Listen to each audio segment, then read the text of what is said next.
Movie की शुरुआत एक अनएजुकेटेड पॉलिटिशियन से होती है जिसका नाम गंगाराम चौधरी है।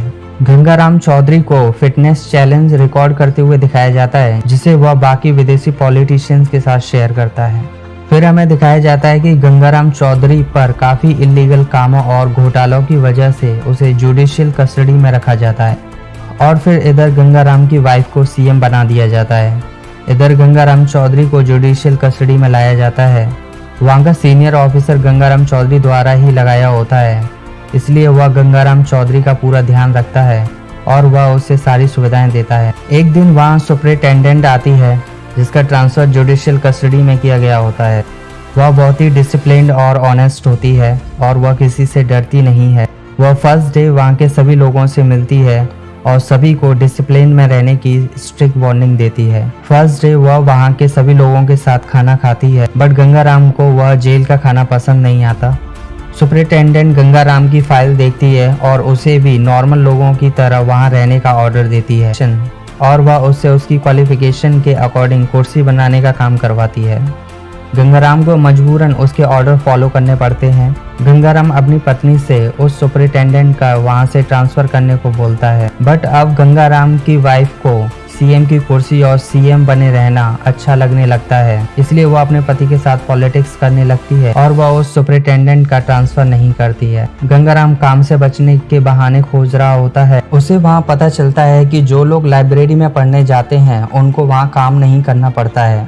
और इधर गंगाराम अपने भाई से अपनी बेल के बारे में बात करता है और गंगाराम का भाई जज को रिश्वत देने की कोशिश करता है जिससे कि वह गंगाराम की बेल का ऑर्डर कर दे, बट जज गंगाराम की बेल का ऑर्डर नहीं करता है और वह उसके भाई को वार्निंग देता है। फिर गंगाराम काम से बचने के लिए जेल में रहकर 10वीं करने का मन बनाता है और पढ़ने के लिए लाइब्रेरी पहुंचता है। गंगाराम लाइब्रेरी में किताबों को पढ़ने की कोशिश करता है, बट उसे वहां नींद आ जाती है। सुपरिटेंडेंट गंगाराम को वार्निंग देती है या तो वह ठीक से 10वीं की परीक्षा दे या कुर्सी बनाने का काम फिर से करे। गंगाराम पढ़ने की कोशिश करता है। वह इतिहास की किताबों को पढ़ता है। उसे इंडिया के इतिहास के बारे में पता चलता है। गंगाराम इंडिया के इतिहास से बहुत प्रभावित होता है और जो लोग भारत की आज़ादी के लिए लड़े उनके बलिदान को महसूस करता है। वह अजीब व्यवहार करने लगता है जिसकी वजह से लोग उसे मेंटली बीमार समझने लगते हैं।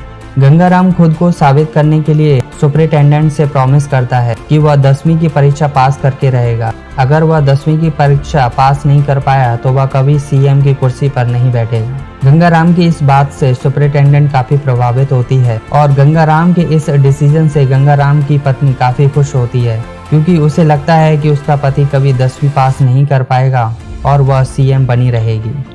गंगाराम 10वीं का एग्जाम पास करने के लिए जेल में कुछ लोगों से ट्यूशन लेने लगता है। वह मैथ, साइंस, सोशल साइंस और इंग्लिश की ट्यूशन लेता है।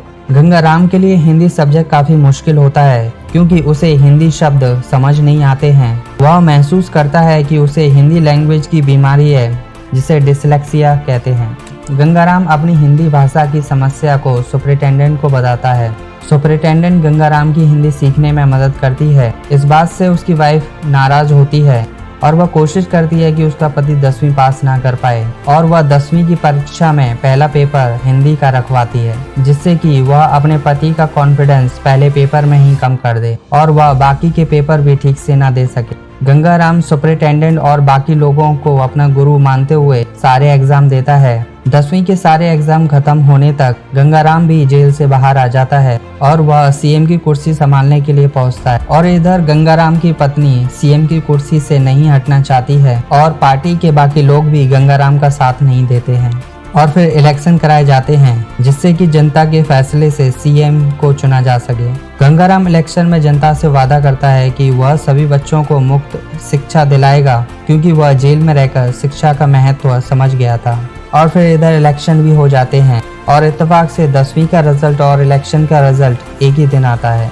गंगाराम सबसे पहले अपना 10वीं का रिजल्ट पता करता है और उसे पता चलता है कि वह 10वीं में 57% से पास हो गया है।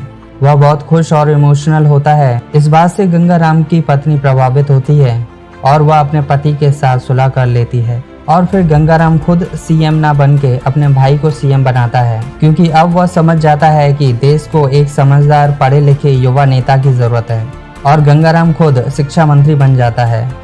और यह मूवी यहीं खत्म हो जाती है। आपको यह मूवी कैसी लगी हमें कमेंट में ज़रूर बताएं। मिलते हैं नेक्स्ट मूवी की एक्सप्लेनेशन के साथ। So thank you and peace out.